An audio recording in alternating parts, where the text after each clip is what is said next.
Misteri yang membuat penasaran. Berita heboh tentang kematian Butia menyebar begitu cepat di desa Kauman. Pak Muhyad sama sekali tidak bisa membendung penyebaran berita tersebut. Dalam waktu sehari seluruh warga sudah bertanya-tanya tentang kejadian itu. Padahal mereka memakamkan Butia setelah jam 7 pagi karena liang lahat baru selesai digali jam 6. Hampir seluruh warga berbondong-bondong untuk mengantarkan jenazah ke tempat peristirahatan terakhir. Reno dan yang lain merasa aneh dengan kejadian ini. Semalaman mereka merasa tidur tidak bisa nyenyak karena seolah-olah ada yang memperhatikan mereka. Bukan hanya seorang yang memperhatikan tetapi dalam jumlah yang cukup banyak. Reno dan Winda yakin ada hal yang tidak beres di desa itu dan semakin lama para makhluk mendekat untuk memberitahu mereka apa yang terjadi. Gue udah nggak betah di sini.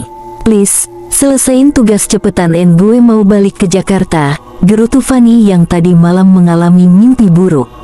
Sabar dulu, kita juga di sini sama-sama nggak mau berlama-lama, tapi ini baru beberapa hari, ya kalik mau buruan balik Jakarta.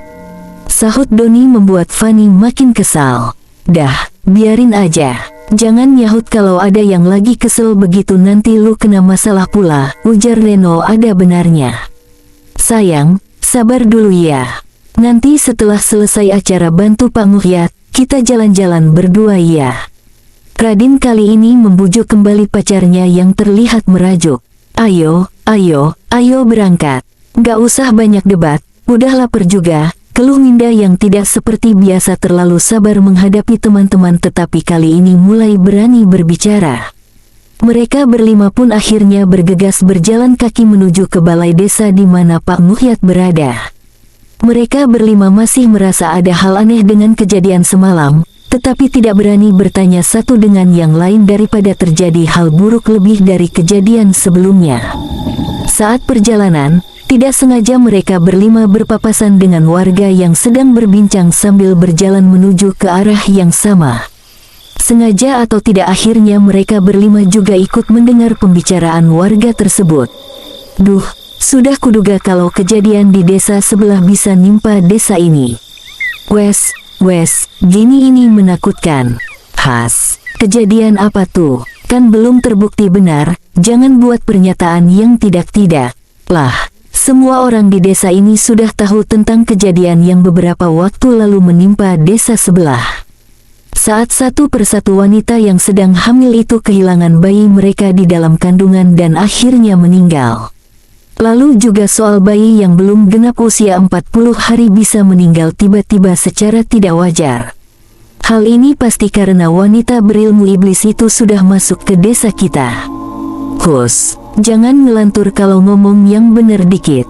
Kalau tidak tahu yang pasti jangan berbicara seperti itu nanti jadinya fitnah. Fitnah siapa? Emangnya ada namanya fitnah kepada hantu? Gak ada, kan? Aku bicara seperti ini juga mendengar semua informasi dari desa sebelah. Kita harus segera melapor dengan kepala desa agar menangani hal ini dengan baik agar tidak terjadi masalah yang lebih besar daripada desa sebelah. Banyak wanita hamil dan bayi yang meninggal. Udah, kalau bahas seperti ini pagi hari seperti ini kamu berani nanti malam awas aja kalau kamu takut. Tidak usah mengetuk pintu rumahku kalau kamu takut tidur sendirian. Bukankah keluargamu sedang pergi ke kota? Mampus kamu kalau didatangi hantu.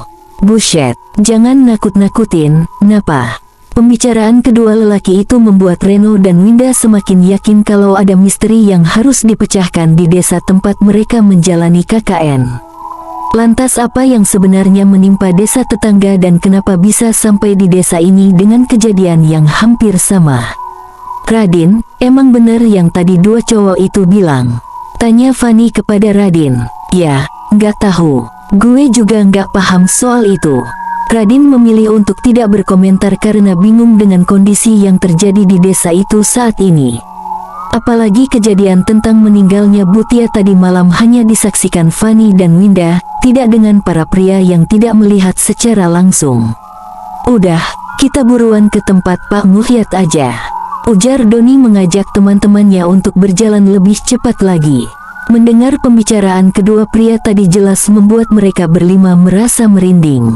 Bagaimana mungkin ada kejadian misterius yang memakan korban orang secara berturut-turut di desa lain dan akhirnya sampai ke desa ini? Apa ada sesuatu yang terjadi yang bisa dijelaskan secara logis? Sepertinya semua itu terjadi karena hal mistis. Sekar dari kejauhan menatap ke arah Reno dengan penuh harap. Wanita pengabdi iblis itu berharap kalau pria yang berwajah mirip dengan Aji nanti akan mengenali siapa Sekar sebenarnya. Kisah cinta yang berakhir tragis itu membuat Sekar menjadi marah dan menyalahkan takdir. Amarah itu yang membuat Sekar mengubah dirinya menjadi pengabdi ilmu iblis dan menyengsarakan banyak orang selama ratusan tahun lamanya. Berpindah tempat dari satu tempat pelosok ke tempat pelosok lainnya hanya demi mengamalkan ilmu iblis yang dimiliki, tentu bukan suatu hal yang mudah. Aku sudah menunggu kesempatan ini untuk bertemu denganmu, Aji. Aku tidak akan melepaskan kesempatan ini. Tadi malam aku sudah menambah ilmuku untuk membuat kamu terpukau ketika melihatku. Kecantikanku yang paripurna tentu saja tidak bisa kamu hindari. Kang Mas Aji, aku merindukanmu, ucap Sekar dengan lirih, kemudian menghilang untuk segera kembali ke tempat klinik bidan. Seketika Reno merasa merinding dan menatap ke arah tempat Sekar tadi melihat ke arahnya. Namun Sekar sudah tidak berada di situ karena menghilang dan kembali ke klinik bidan dengan sekejap mata. Reno merasa heran kenapa di dalam perasaan seperti ada yang memperhatikannya tadi di sana, tetapi saat ini tidak ada siapapun di sana. Reno, kenapa lihat ke sana mulu sih?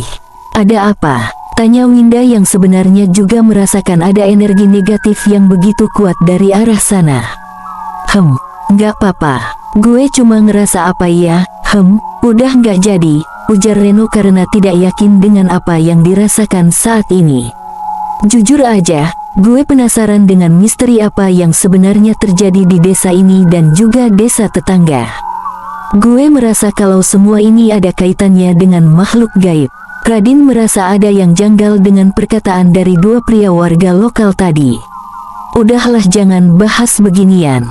Gue nggak mau ntar malam tidur nggak bisa nyenyak karena barengan sama lu.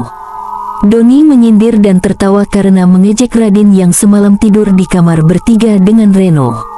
Kalau lu nggak bolehin gue gabung ya udah. Gue bisa gabung sama Fanny dan Winda, iya nggak? Tanya Radin dengan genit. Jelas saja Winda memalingkan wajahnya dan tidak mau menjawab.